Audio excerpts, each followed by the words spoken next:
Hi, good morning mga kalab. Time check, 1 a.m. in the morning. Samahan niyo ako sa road trip ko, trip to Batangas. Come on, let's go. Yan, so magdadrive tayo. It's almost 3 hours papuntang Batangas. So, samahan niyo akong gumala sa Batangas. Ayan.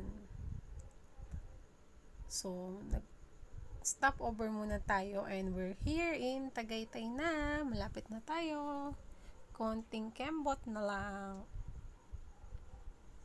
And finally, we're here. One of the cafe here in Tagaytay. And look at this amazing bathroom. See? It's glass.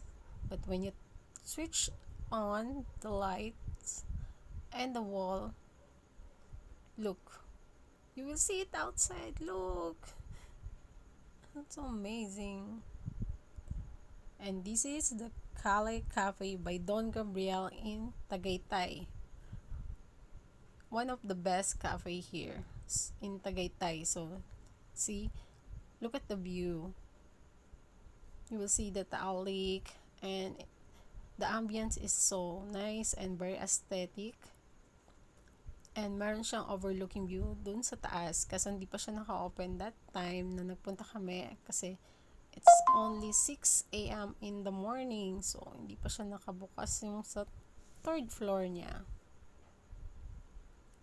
So, let's go sa counter para makita yung mga pastries and coffee. Kahit bawal tayo mag-coffee, we try. Yung walang coffee, syempre.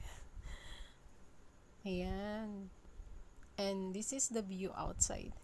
So elegant. So maganda.